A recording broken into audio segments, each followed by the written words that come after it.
Reviewing the Tulsa game this past weekend, was really excited just to watch and see how well Blake Bell played. Really the story of the game. Blake was 27 of 37, 413 yards, I believe, something like that. Great 4 TD passes.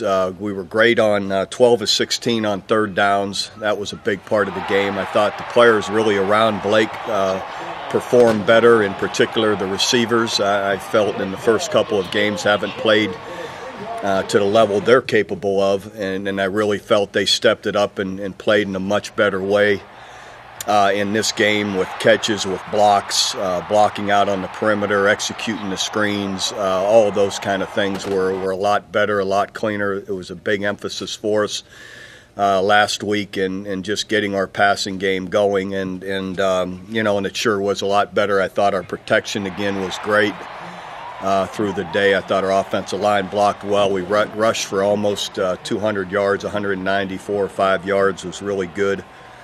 And the best part of the day is turnovers. We only had 3 penalties on the day and 0 turnovers, and that's a pretty clean and strong day when you can take care of the football that way. Some guys that played well, of course, besides Blake, Roy Finch, Keith Ford, Trey Millard, Ripkowski, Gabe Eichert up front. Sterling Shepard had 2 touchdowns. Jazz Reynolds and young Deron Neal had some nice plays. The players of the game for us were Sterling Shepard and Blake Bell. Defensively, I thought overall was a good day, but not quite as good as we've had been playing in the first couple of games. We lost track of the back a time or two in coverage, which shouldn't have happened, and easily correctable. And then young backer got out of position once or twice on a run. But overall, we had some good stops after the big punt return. We come get a 3-and-out, force a field goal. Started the second half that way with the 3-and-out, big punt return. Again, just widening the margin. So anyway, so still defense still was pretty solid. Guys up there that recognized: Julian Wilson, Gabe Lynn, Kaz Everett, Corey Nelson, Frank Shannon, Charles Tapper were some guys that we felt really had excellent games. Michael Honeycutt, again, perfect on the day, hit all his field goals and really sound there. Jalen Saunders had the big punt return. Nick Hodgson, again, hit our kickoffs were great where they need to be. So anyway, good solid game, and anytime you can win 51-20, you're doing a lot of things in a positive way. And still early in the year, we will take advantage of this week, Monday. What we'll do is, excuse me. It's the first time that's ever happened. Usually have it on vibrate, but anyway, we'll take advantage of this off week. What we do on Mondays, we'll go out the first part of practice, correct mistakes, any errors we had in the previous game, and then we'll start our preparation on Notre Dame. The second half or more actually of the practice today. Along with, we'll practice through Thursday. We'll go through the week much like we would a game week in preparation for Notre Dame. And give them the weekend off is what we've done in the past. Everybody did the same way these days, Bob, but when you got quarterback competition, isn't it tougher to evaluate when they got the blue shirts on in the spring and preseason, they know they're not going to get hit? No question. It's always hard to evaluate. There's a lot of factors that are different practice to games. That's the defense you see, the live action. Yeah, absolutely getting hit, or sometimes we'll recognize it, and Coach Heupel reminds them of it. We'll be in a scrimmage, and they'll hang on to the ball a little longer than they normally would have because they know they're not going to get hit, or that the defense is only going to tag them, or So there's a lot that's different, when you're out there practicing as opposed to live action. Bob, is there any truth to the fact that when you picked Trevor, you sort of picked an offense over picking a quarterback? No truth to that whatsoever. the offense looked vastly different, though, Saturday. And not just with the way Blake was playing, but with the four wides and. Well, again, we would have been in four wides with Trevor in the game too. First of all, defenses are different. Sometimes your matchups or what you like are different compared to what you're seeing, what defense they're playing, what coverages they're playing, their personnel. So we can pick and choose when we want to be this, when we want to be that. That's all part of game planning. Trevor, we as we gone through this entire spring and summer, there isn't an offense for one guy and an offense for another guy. They all have done the same things. Trevor has operated with four wides on the field, has thrown the ball, has done all the other things you saw the other night. Now, the other night, the reads weren't there for Blake to pull the ball and run. The one time he did, he shouldn't have. So a lot of the zone reads that are in there that are read options, the reads were to give the ball, and that's what he did.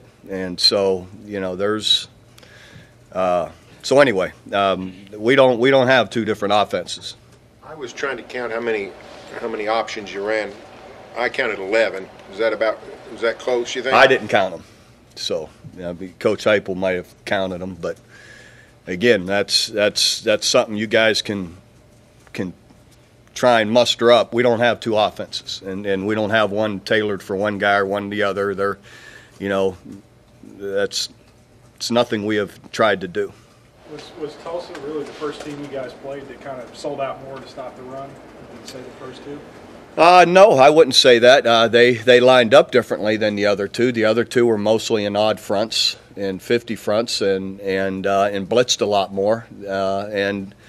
And they were blitzing to try and stop the run, and that doesn't always work, obviously. It didn't work for them. So, there's, you could blitz yourself into trouble too.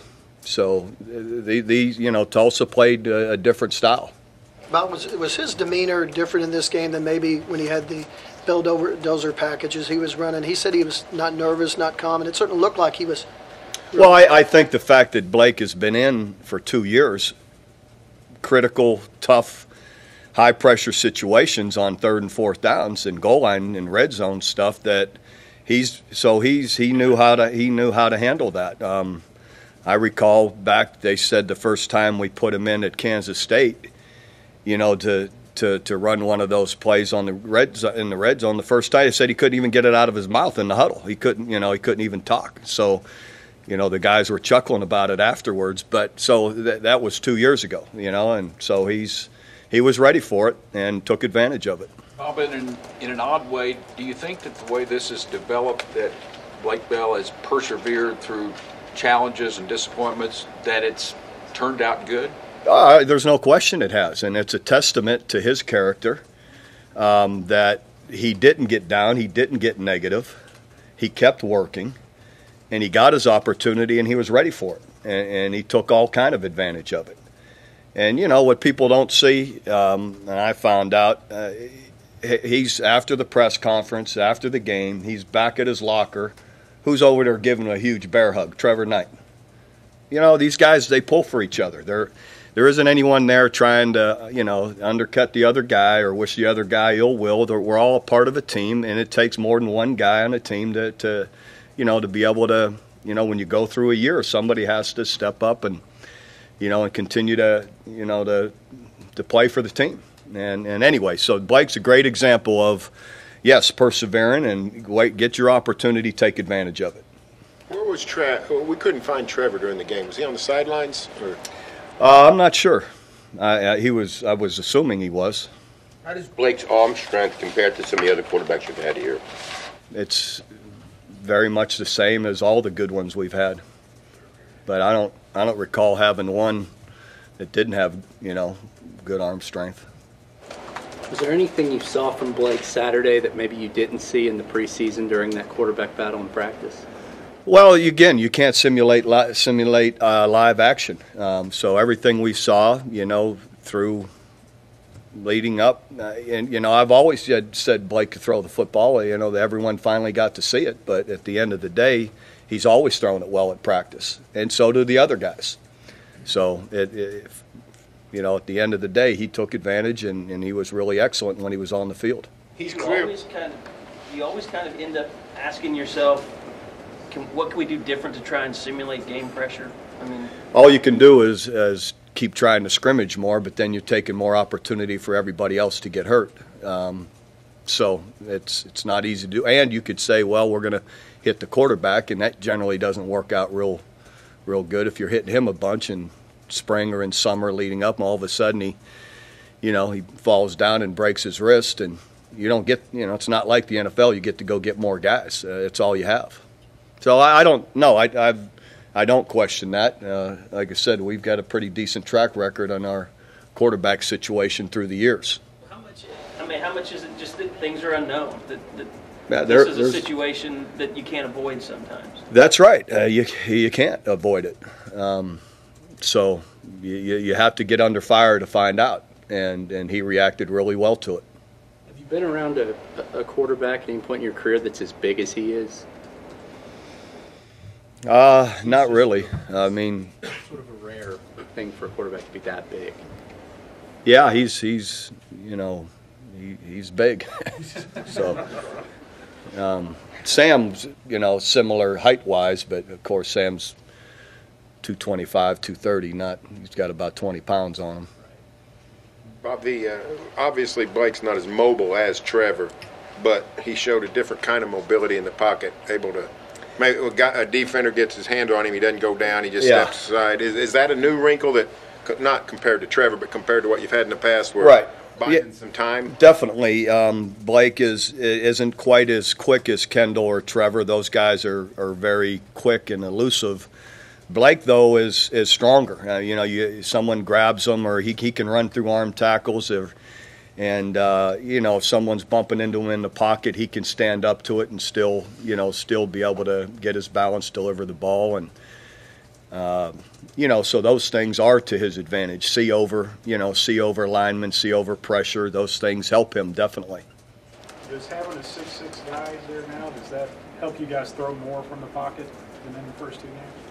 Well, again, there's those guys can throw from the pocket that are 6'1" too. I mean, Drew Brees does it wonderfully. So it doesn't matter. It's just you got to, whether guy's 6 foot or 6'6", you still do the same things. Can you put any something on just the success you had Saturday, what that does going to Notre Dame as opposed to if you hadn't? Well, it obviously gives everybody confidence in the direction we're going. I think it should speak to the players too. When we emphasize certain things in practice and they happen on the game field, it encourages them to continue to practice that way. So it'll we'll build on it. It's only the third game, and again, we're still got a lot of younger, inexperienced guys that are gaining experience, and we just have to keep improving. What's the injury situation? There isn't one really. Those guys are, Gabe was X-rayed and it was negative, and he just got kicked, and everyone else is okay. Well, how did you feel last year looking at the tape in Notre Dame? How did you match up physically? And then how do you, looking forward to this year, how do you think you match up? Well, we'll see. Last year, what was it, a 13-13 game into the fourth quarter, and they got the one long run. But it isn't like they ran the football all day going up and down the field. I mean, it was a tight game, and they made some critical plays down the stretch, and we didn't. The interception and then the big run. Outside of that, it's a pretty tight game. And we have a touchdown called back from the 3-yard line for a holding call. So, again, there's the story was down the stretch.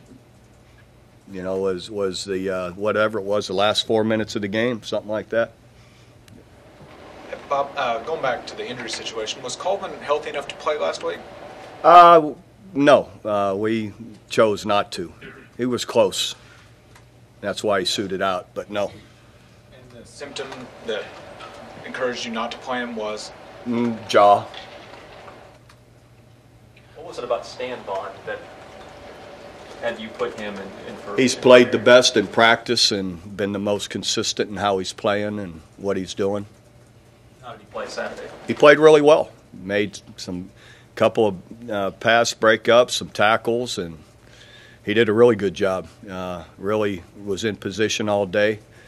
He got to adjust his alignment once or twice where he gave up a play or two just because of how he lined, but those are some things that young guys do. I remember you guys really crowing about him on signing day last February. You're starting to see some of the... Pardon me?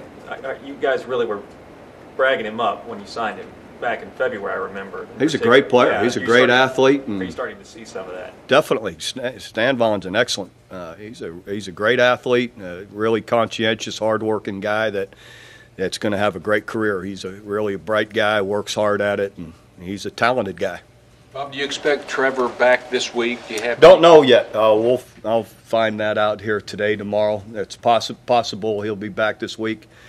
If not, he should be back Monday next week. If both of the quarterbacks are healthy, Thompson and him, do you have a plan moving forward that Blake is the guy unless there's a... we're not going to sit here and define all that. Blake's the guy right now, and then we'll see from there what how things go in practice and games and see how these other Kendall and Trevor continue to work too. So we'll take that as it comes. With Blake as the guy, you got any thoughts on now how you feel about the belldozer, the old-fashioned belldozer? I think you ran it once Saturday. It still has its place. Let's face it, third and one, or third and goal at the one or third and goal at the two. It's still important that you score. It's still important that you pick up the first down. So there'll be a place for it, definitely. Bob, in football, is there an option that you can change a rule? They've done it in basketball in midseason before, but if you continue to see a rule that's controversial, like the targeting rule seems to be, not necessarily the basic premise of it, but not picking up the flag and the penalty, can it be changed in midseason? You have to ask the Big 12 office, I would imagine, if everybody's on board with it. But have you ever heard of a rule being changed? No. So, but in the end, you would think if you're going to review it and see that it's a clean play, you would think you'd be able to throw the flag away too. But so that's just how it is right now. Did you Alabama A&M game, a defensive lineman got personal foul penalty for making a tackle without his helmet? What do you tell your guys? Do they go ahead and make the tackle, take the penalty, stop? Because I guess he was supposed to stop. Yeah, you're supposed to stop and discontinue your participation in the play. So we encourage them to stop, for, physical reasons too, so you don't bang your head. With that running around without your helmet can be pretty dangerous. You get kicked, you get another helmet, whatever. So we try and get them to stop. What has Finch done to earn playing time that he didn't get a year ago? Well, he's been more consistent in everything that he's doing. He's doing it. He's practicing. He's doing the things he needs to do on and off the field to have an opportunity to play. You don't just get to play. There's a lot of things through the year that have to, you've got to be doing them right, doing them consistent, and when you do, you play. And Roy's doing it really well right now. I know you got a lot of backs, but boy, Ford's going to be hard to keep from giving the ball to some, isn't he? Yeah, well, we'll keep trying to make everybody happy and give everybody some shots at it. But Keith's he's a physical, hard running. That's why our players all get excited when they see him out there too. They know he's strong and physical, and so he's gonna do well. Played a lot of young players in the game, especially in the secondary, but late in the game as well. What did you think of some of those players? Most all those young guys are playing well. Matt Diamond was in there. Atari Bird made some nice tackles. So the young guys are coming around and doing well. Keith Ford, we already talked about. Dominique Alexander did well. Got out of position once or twice. But physically and all, he's doing really well. Really a talented player. Pardon me? Bird. Yeah, I said Atari already. What you just said about Roy, would you also say that about Jazz Reynolds doing the right things, yes, being in good Jazz I was excited for him to see him out there, making plays again, and he played well, and he's doing what he needs to stay on the field.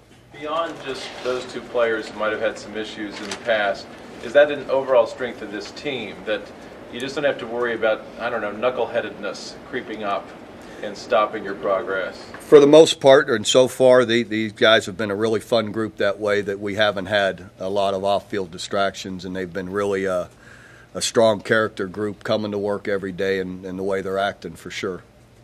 How far has Charles Tapper come since he arrived here? Didn't play football a whole lot. Came all the way from Baltimore. Tapper, yeah, Charles is doing great. Wonderful young man that, was only played high school ball for a couple of years, was a basketball player. He thinks he still is. And but he's playing great. I mean, he's had 3 really good games. He's active, he's fast, he's strong, he's making a lot of plays, and he stays on the field. He's been able to, he's got great stamina. So it's been exciting to watch him. Jordan Phillips has obviously played well. You might talk about him, but also I saw Quincy got in a little bit earlier the other day. Yeah, he's coming around. Jordan has played well. Jordan's been really consistent and strong in how he's played. And then Quincy's getting more and more snaps, and he's getting better in practice. He and Torier Peterson as well. And Jordan Wade, I'm happy with the way all those guys are progressing.